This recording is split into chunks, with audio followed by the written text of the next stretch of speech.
In Florida, people ordered to evacuate from a high-rise building after a large crack underneath the building. Beneath the sunny landscapes and bustling cities of Central Florida, a discovery has emerged that has startled the scientific community and ignited serious concern among geologists. Recently released satellite imagery, collected from high-resolution Earth observation systems, has revealed the existence of a massive fault line stretching ominously beneath the region, one that had remained hidden until now. This revelation, sudden and unexpected, has led geologists to issue a rare red alert, signaling a potential seismic threat in an area long considered geologically stable. Central Florida, known more for its sinkholes than seismic activity, may be standing atop a far more complex and volatile geological structure than previously believed. Before we start, smash the like and subscribe buttons for more updates. The images, processed through advanced interferometric synthetic aperture radar INSAR technology, show clear and consistent patterns of ground deformation, indicating a linear fracture running through the deep subsurface. These patterns are not the result of surface activity or man-made disturbances, but are consistent with tectonic shifts, movements typically associated with fault zones under strain. What has startled geologists most is the scale of the fault. It spans over 100 miles, cutting across a significant swath of Central Florida, from the inland reaches near Orlando toward the eastern coastal regions. For a state not traditionally prone to earthquakes, this hidden fault introduces an element of unpredictability into Florida's geological profile. The implications of this discovery are profound. Fault lines are fractures in the Earth's crust along which movement has occurred. While many faults are inactive or pose little threat, this newly identified structure appears to be active, as evidenced by the subtle but measurable ground displacement detected from space. INSAR data collected over the last 3 years has shown a slow creeping motion, measured in millimeters per year, but it is this steady, quiet movement that geologists find most unsettling. Creep along a fault can sometimes be benign, slowly releasing stress over time. However, in other cases, it is a prelude to more abrupt, violent shifts.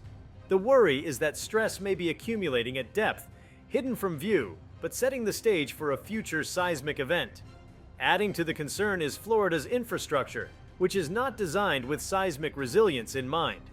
Unlike California or Japan, where building codes account for potential earthquakes, Florida's urban planning has long operated on the assumption of a stable substructure. High-rise buildings in Orlando, theme park structures, and the extensive network of highways and bridges have not been engineered to withstand tremors. The revelation of a fault line beneath this network poses a serious engineering challenge. If the fault were to suddenly slip, even a moderate earthquake could cause substantial damage to structures unprepared for lateral shaking or ground liquefaction. Geologists from both government agencies and academic institutions have begun a race to better understand the nature and origin of the fault. The initial hypothesis is that the fault may be a reactivated ancient fracture, a remnant from the rifting that once began to split the supercontinent Pangaea apart millions of years ago. Florida's foundation, composed of ancient basement rock overlaid by thick sedimentary layers, is more geologically complex than its flat surface suggests. As the North American plate continues to subtly shift and settle, stresses may be transmitted and concentrated along these ancient weaknesses. In some cases, faults thought to be dormant for tens of millions of years can reawaken under the right conditions.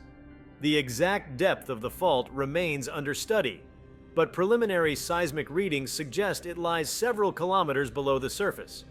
Its activity appears to originate in the crystalline basement rock, far beneath the sandy soils and porous limestone that characterize Florida's upper crust. This depth makes the fault difficult to study directly, but also means that any energy released could travel through the overlying rock and amplify as it reaches the surface, especially in areas with water-saturated or unconsolidated ground. This geological setup could potentially exacerbate shaking effects during a seismic event, making even low-magnitude earthquakes feel more intense at the surface. Remote sensing technology has played a pivotal role in uncovering the fault. Traditional geological surveys rely on ground-level observations, borehole data, and seismograph readings, but these methods often miss subtle or deeply buried structures. The use of satellite imaging, particularly radar interferometry, allows scientists to detect minute movements in the Earth's surface with incredible precision. By comparing images taken weeks or months apart, researchers can identify vertical or horizontal shifts as small as a few millimeters. It was through this painstaking process, analyzing years of satellite data, that the outlines of the fault emerged like a ghost from the past, drawn in pixelated relief against the Florida terrain. This discovery has also led to an urgent call for the deployment of ground-based instruments. Seismometers, GPS stations, and geophysical probes are being positioned along the suspected length of the fault to gather real-time data on ground movement and stress accumulation. With this network, geologists hope to detect microseismic activity, tiny earthquakes imperceptible to humans but vital to understanding the behavior of the fault. These microquakes can help map the fault in 3 dimensions, revealing its branching structure, depth, and potential connections to other geological features. The data collected will be crucial not only for assessing risk, but also for modeling potential scenarios and developing response strategies. One pressing concern is how this fault might interact with Florida's notorious karst topography. The state is riddled with underground caverns and voids formed by the dissolution of limestone, leading to sinkholes that frequently swallow roads, homes, and even entire sections of neighborhoods. If seismic activity were to occur, it could destabilize these underground cavities, causing widespread subsidence or triggering chains of collapses. The potential combination of ground shaking and subsurface collapse represents a unique and hazardous dual threat to Central Florida. The human population living atop this fault is substantial. Central Florida is home to millions, with urban centers such as Orlando, Kissimmee, and Daytona Beach forming a dense corridor of development. A seismic event in this region, even of moderate magnitude, could affect a vast number of people, not just through immediate damage but also through disruptions to utilities, transportation, and communications. Moreover, Florida's flat terrain and high water table could amplify the destructive potential of ground shaking. Infrastructure such as pipelines, water mains, and electrical grids, already stressed by Florida's rapid growth, may not withstand a sudden tectonic event. In the broader context, the discovery is a wake-up call for re-evaluating seismic risk across the eastern United States. Traditionally, earthquake preparedness and research have been concentrated along the West Coast, particularly around the San Andreas Fault and its many offshoots. However, recent findings, from previously unknown faults in the Carolinas to this newly identified one in Florida, are reshaping the understanding of seismic hazard east of the Mississippi. The geological stability once assumed for the southeastern U.S. is now being called into question. This shift in thinking is prompting geologists to revisit older maps and data with fresh eyes and newer technology, hoping to uncover what else may be hidden beneath the surface. The environmental implications of fault activity in Florida are another layer of concern. Central Florida includes important ecosystems such as the Everglades headwaters, freshwater aquifers, and delicate wetlands that depend on consistent subsurface conditions.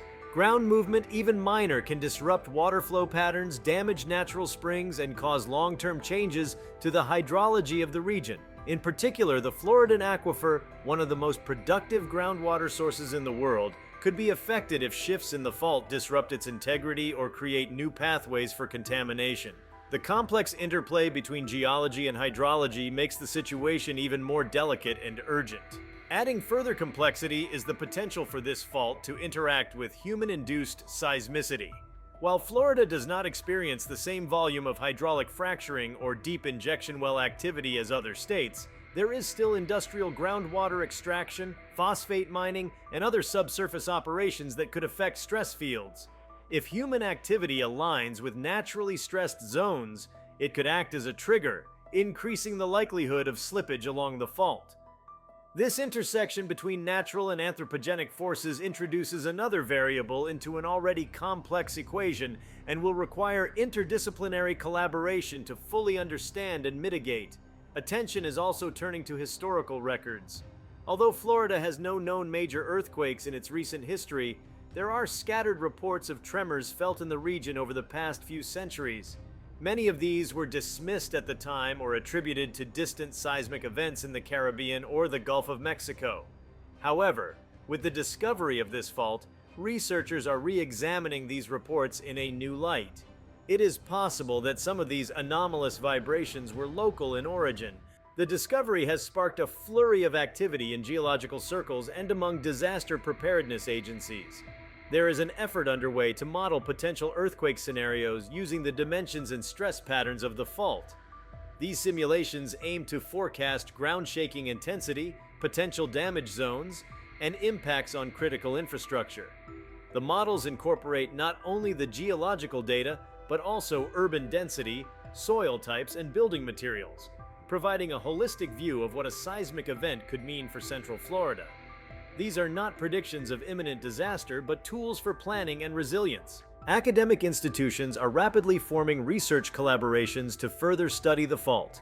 Grants are being pursued, interdisciplinary teams assembled, and field studies launched.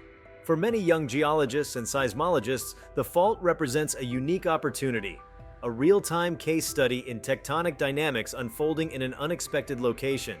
It challenges long-held assumptions and could lead to new insights into intraplate seismicity, which refers to earthquakes that occur within tectonic plates rather than along their boundaries. This is a less understood phenomenon, and one that carries implications far beyond Florida. From a scientific standpoint, the discovery is groundbreaking. It underscores the importance of continuous observation, even in areas thought to be benign. It demonstrates how modern technology, especially satellite-based remote sensing, can reveal hidden structures that have eluded detection for generations. And it illustrates the dynamic nature of Earth's crust, constantly shifting, slowly evolving, and occasionally delivering startling reminders of its raw power. Central Florida now sits atop a newly illuminated mystery, a hidden scar in the Earth's crust that challenges assumptions and demands vigilance. While the immediate future remains uncertain, one thing is clear: the ground beneath Florida is not as still as it once seemed. The region must now confront a new geological reality, one shaped not only by sunshine and storms, but by the deep and silent movements of the Earth itself. The realization that Central Florida is underlain by a vast and active fault line has ushered in a wave of new scientific initiatives and inquiries. Geologists are not merely observing the region for current activity. They are delving deeply into the processes that may have birthed such a structure, looking back across eons to trace the formation and transformation of the region's crust. Unlike traditional plate boundary faults like the San Andreas, which form in clear-cut tectonic collision or sliding zones, this Floridian fault exists within the interior of the North American plate. This kind of structure is referred to as an intraplate fault, geologically elusive, hard to detect, and notoriously unpredictable. To understand the origins of this massive fault beneath Central Florida, researchers have turned their attention to ancient tectonic history. Hundreds of millions of years ago, the landmass that now forms Florida was not even part of the North American continent. In fact, geological evidence suggests it may have originated as a chunk of Gondwanan crust, possibly from what is now West Africa, that became welded onto North America during the assembly of the supercontinent Pangaea. During this process, intense tectonic pressure, continental collisions, and volcanic activity folded, faulted, and fused bedrock layers far below the surface. Though many of these ancient tectonic scars have long since become dormant, they remain structural weaknesses in the crust. The possibility that Florida's fault is a reawakened remnant from this ancient fusion period is gaining traction. These kinds of paleotectonic faults can remain inactive for hundreds of millions of years, only to be reactivated by new stress regimes or shifts in the regional stress field. Such reactivation might not produce massive earthquakes regularly, but even infrequent events could be significant due to the unprepared nature of the region. The discovery has inspired a full re-examination of pre-Mesozoic basement maps, geophysical surveys, and magnetic anomaly data. Geologists are cross-referencing this newly revealed fault with subsurface anomalies that have puzzled them for decades. Linear magnetic disruptions, gravity inconsistencies, and unexplained density contrasts. One of the most important aspects of ongoing research is understanding the relationship between the fault and regional stress fields. Even within so-called stable continental interiors, stress can be transmitted over long distances from more active tectonic zones. In the case of the eastern United States, stress may be originating from the Mid-Atlantic Ridge, the Appalachians' post-orogenic relaxation, or crustal adjustments caused by glacial isostatic rebound. Essentially, the slow upward flexing of the crust after the melting of ancient ice sheets. These forces might seem faint when measured in yearly strain rates, but over millennia, they can apply significant pressure to old fault lines, setting the stage for eventual rupture. The geometry of the fault is another critical area of study. While satellite imagery has provided an outline of surface deformation, much remains unknown about the fault's vertical extent, dip angle, and branching structure. Is it a single steeply dipping fault slicing down into the Earth's mantle? Or is it a complex fault zone with multiple interwoven strands? These distinctions matter greatly, as they influence how seismic energy might propagate during a rupture. Faults with shallow dips can produce wider surface shaking areas, while complex networks might generate multiple successive quakes or aftershocks.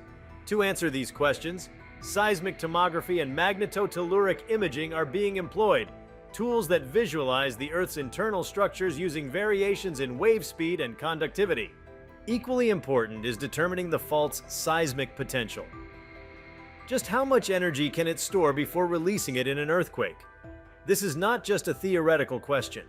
Scientists use what is known as the moment magnitude scale to estimate how much displacement can occur during a rupture based on the fault's length, depth, and rock rigidity. Given the estimated dimensions of the Florida fault, it is not outside the realm of possibility that it could produce earthquakes in the 5.0 to 6.5 magnitude range. While this might not compare to the catastrophic quakes of the Pacific Rim, such an event in an area with no seismic building codes could be extraordinarily destructive. Local municipalities and state officials have begun to consult with scientists about how this discovery might inform future urban planning. Florida's rapid development boom has led to massive expansions of suburban and urban areas into previously rural land. New housing developments, industrial parks, and transportation corridors are springing up in the very region now known to lie over the fault. The key question now being asked is, should zoning laws be adapted to account for potential seismic activity? While retrofitting existing buildings may be a monumental and expensive challenge, adjusting future construction guidelines to incorporate seismic safety is both feasible and advisable.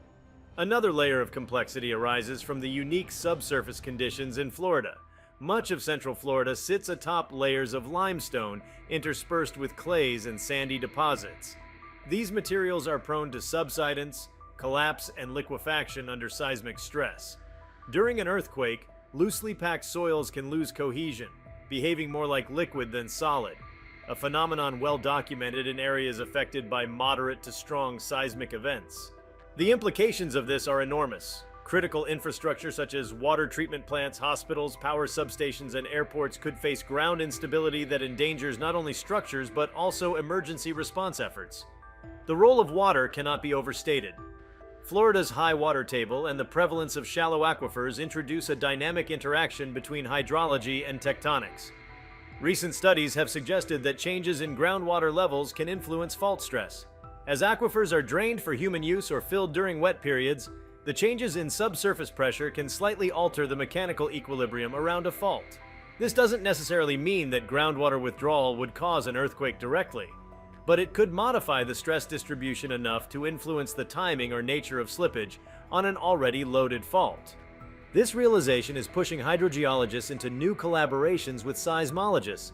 Coordinated monitoring of groundwater levels and seismic microactivity may reveal patterns or precursors that wouldn't be apparent through seismic data alone.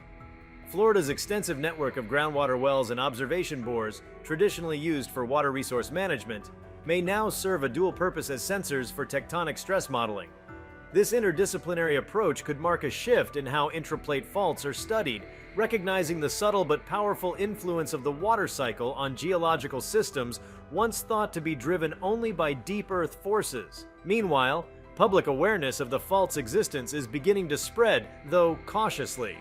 Scientists are carefully calibrating how to communicate the discovery to avoid unnecessary panic while emphasizing the importance of preparedness.